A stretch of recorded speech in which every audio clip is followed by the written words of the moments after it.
Salut à toutes et à tous et bienvenue dans cette nouvelle vidéo. Alors là c'est une vidéo assez particulière, je vais faire mes prévisions personnelles pour l'Euro 2021. Alors vous voyez c'est un site spécial, spécialement conçu pour faire nos prédictions. Je mettrai le lien en description pour ceux qui veulent faire leurs propres prédictions. En tout cas je trouve ça vraiment sympa de pouvoir faire ce genre de choses. Pour le groupe A, alors pour le groupe A, moi je vois comme je pense pas mal de monde, l'Italie à la première place, parce qu'en plus une vingtaine de matchs consécutifs sans défaite, c'est une équipe très très solide ces dernières années. Il y a eu beaucoup de progression avec de bons joueurs, individuellement et collectivement, c'est vraiment intéressant. Après là on aurait tendance à dire que c'est la Suisse. Moi je pense que la Turquie peut être une surprise à la deuxième place. Après, on a la Suisse, pour moi, hein, et le Pays de Galles. Pays de Galles qui a montré, même s'il y a eu 3-0 contre l'équipe de France, qui a montré des belles choses dans ce match, parce que réduit à 10 injustement, et je pense que on verra quand même des belles choses dans cet Euro pour le Pays de Galles, mais ça suffira pas, et ça sera une quatrième place. Pour le groupe B, logiquement, je mettrai la Belgique. Alors tout ce que je fais dans cette vidéo, c'est mes prédictions, c'est propre à moi, c'est très subjectif. Et n'hésitez pas à dire de votre côté vos prédictions, parce qu'on voilà, on a tous notre avis sur la compétition, on a tous notre avis personnel sur chaque équipe, et donc c'est intéressant d'échanger là-dessus. En tout cas, pour le groupe B, la Belgique, les Belges qui doivent, pour moi, qui ont cette petite pression. On dit Golden Generation, là c'est maintenant qu'il faut frapper fort dans cette compétition. Donc ça passe par une première place dans le groupe B. Après, je mettrai le Danemark en deuxième position. Et puis entre la Russie et la Finlande, j'hésite un peu.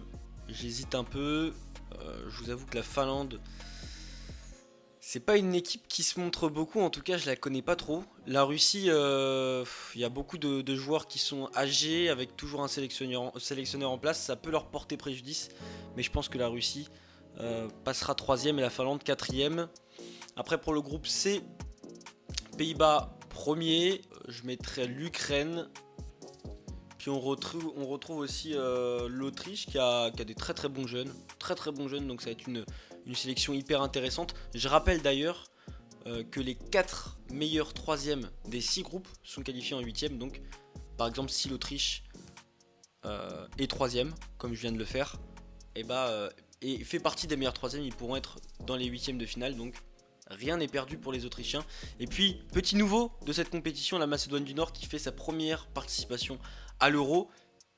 Première participation, et c'est déjà ça, de jouer 3 matchs à l'Euro et de rentrer chez soi. Je pense que c'est déjà ça pour ces joueurs qui...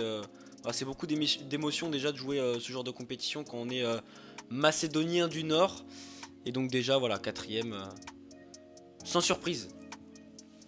Puis pour le groupe D, je pense que c'est le deuxième groupe le plus relevé après le groupe F. Et l'Angleterre a une génération mais folle, avec des Jadon Sancho, des Rashford, avec Foden, Mount aussi de Chelsea. Donc moi là j'ai cité que des joueurs offensifs, mais c'est vrai que collectivement c'est hyper intéressant, et donc voilà, je les vois premiers. Et puis la Croatie qui pour moi montre des moins bonnes choses ces dernières années par rapport à l'Euro 2016 ou à la Coupe du Monde, et donc mais je les vois quand même deuxième. Voilà, batailler à la deuxième place, batailler pour la première place, mais ils finiront deuxième. Et puis il y a un petit jeu qui se fait entre République tchèque et Écosse. L'Écosse qui est une équipe qui est pas mal. Qu'est-ce que j'avais écrit sur l'Écosse? J'avais rien écrit du tout. Sur la République tchèque, j'avais dit qu'ils étaient durs à jouer. Ils sont durs à jouer, la République tchèque. Et donc c'est pour ça que j'hésite un peu entre les deux. Mais il faut faire des choix. Et je vais mettre la République tchèque. Même si voilà, l'Écosse aurait mérité cette troisième place. Et puis écoutez, l'Espagne qui est une grande nation du football, mais malheureusement quand on voit la liste de Luis Enrique, alors là c'est un peu bizarre, parce que il y a moins de grands noms. Alors il n'y a pas que les grands noms qui font des grandes équipes, mais en tout cas la transition qui doit être faite du côté de l'Espagne, j'ai peur qu'elle se casse les dents en tout cas. Donc après ça c'est mon avis. Après même il y a beaucoup de joueurs à fort potentiel, mais je suis pas sûr que ce soit l'équipe pour aller très très loin dans la compétition. Mais malgré ce discours, je les mets quand même premier de ce groupe parce que ça reste l'Espagne. Après je mets la Suède. Et la Pologne qui a des bons atouts offensifs mais pas assez complet. Pas assez complet, assez fragile comme nation. Donc troisième et puis la Slovaquie quatrième. Et puis maintenant le groupe F, notre fameux groupe F. Portugal, France, Allemagne, Hongrie. Je vais commencer déjà à mettre Hongrie en dernier. Et puis là, il y a quelque chose qui joue, mais donc on part d'en bas. On part d'en bas parce que c'est de plus en plus compliqué. L'Allemagne troisième parce que j'ai beaucoup de doutes sur cette équipe qui a énormément de bons joueurs, comme toujours. L'Allemagne aura toujours des bons joueurs, mais voilà. Joachim Löw en fin de vie, cette équipe, j'ai l'impression qu'il faut du renouveau et c'est pas cette année qui feront la différence. Après, c'est mon avis, toujours. Après, ça joue entre la France et le Portugal qui font partie des équipes les plus complètes pour moi avec le Portugal et la Belgique. Ces 4 nations pour moi qui sont vraiment prétendantes à la victoire finale. Et sans être chauvin ou quoi, je vais mettre la France et le Portugal en deuxième. Donc comme je vous ai dit, hein, les 4 meilleurs troisièmes de chaque groupe se qualifient en huitième. Donc là, il faut les choisir. Évidemment, on choisit l'Allemagne. Après, qu'est-ce que j'avais mis? La Suisse, je pense que ça va bien se batailler quand même. J'avais dit que c'était serré avec la Turquie. Donc on va partir sur la Suisse. Après, qu'est-ce que je peux mettre? République tchèque, Pologne. Allez, on va mettre Pologne. Et puis l'Autriche, c'est pas facile hein, quand même. République tchèque, je pense que ça va être compliqué pour la République tchèque pour partager les points avec l'Angleterre et la Croatie, qui vont monopoliser vraiment les points de ce groupe. Et puis après côté russe, non, je vais mettre l'Autriche. On va partir sur l'Autriche. Hop. Nous sommes en phase de finale. C'est les moments les plus intéressants de cette compétition. Belgique-Pologne, on part sur la Belgique. Golden génération, toujours. Et puis l'Italie, très très solide sur les appuis.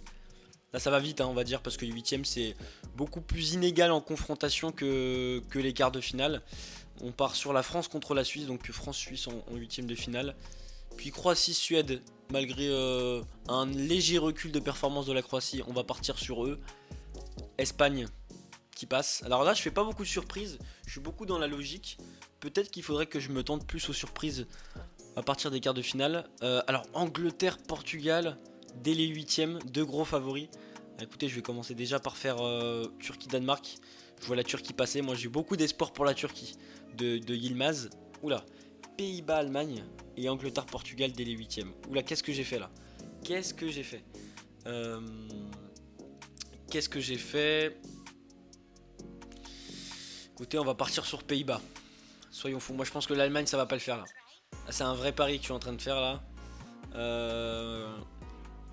C'est osé hein, ce que je suis en train de faire là. J'hésite à peut-être revenir sur l'Allemagne. Allez, faut faire quelques petites surprises. Un peu de rebondissement dans cette compétition. Angleterre-Portugal. C'est dommage parce qu'en fait je voyais l'Angleterre aller loin dans cette compétition. Mais quand on affronte une autre grande nation, c'est compliqué. Donc on va partir sur le Portugal. Voilà. Belgique-Italie, alors là c'est aussi compliqué parce que la Belgique a un effectif très très complet. Je pense que De Bruyne sera là à ce moment-là. Il ratera les premiers matchs mais il sera là à ce moment-là. L'Italie c'est une équipe très très complète, mais je pense que la Belgique, il y a quelque chose qui va se faire là. Il y a vraiment quelque chose qui va se faire. France-Croatie a un petit remake de l'Euro. Voilà, un petit remake de l'Euro comme à l'ancienne. Petit remake de la Coupe du Monde, qu'est-ce que je raconte moi? Petit remake de la Coupe du Monde 2018, la finale. Et la France, comme les dernières confrontations, voilà. C'est un peu la bête noire de la Croatie, donc ça va passer. Puis on va retrouver notre petite demi-finale France-Belgique, comme lors de la demi-finale de Coupe du Monde 2018. Et cette fameuse hype du SUM belge, on verra si ça se confirme. Espagne-Portugal, alors pour moi c'est Portugal. Et Pays-Bas-Turquie. La Turquie, faut pas déconner, à un moment donné, faut que ça s'arrête. Alors, on a deux belles affiches de demi-finale quand même. Portugal, Pays-Bas. Et moi, je dirais que le Portugal, ça passe. Et France-Belgique, écoutez, hein.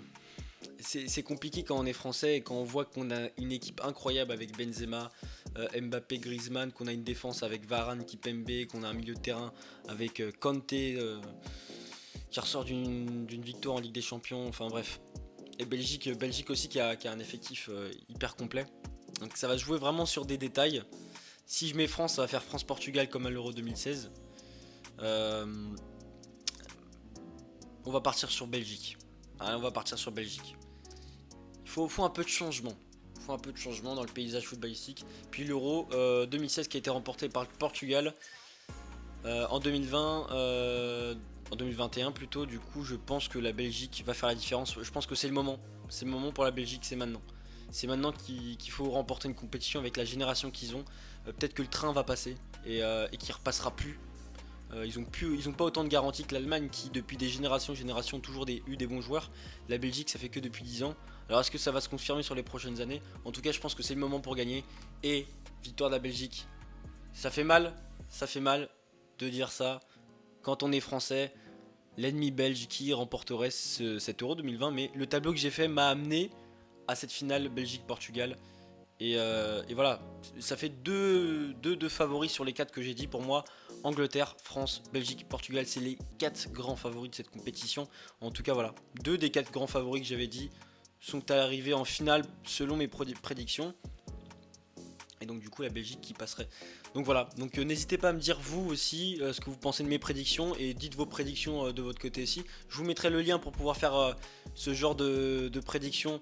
Je vous mets le lien en description. Et puis voilà, je vous souhaite un bon week-end. Parce qu'on est vendredi soir, voilà, je vous souhaite un très très bon week-end. Et on se retrouve très très prochainement parce que je vais faire d'autres vidéos sur l'Euro. Et puis je vais me lancer sur Twitch aussi, voilà. C'est la première fois que je l'annonce. Je vais me lancer sur Twitch dès la semaine prochaine. Voilà, je vous souhaite plein de bonnes choses. Et on se retrouve pour la prochaine vidéo. Ciao.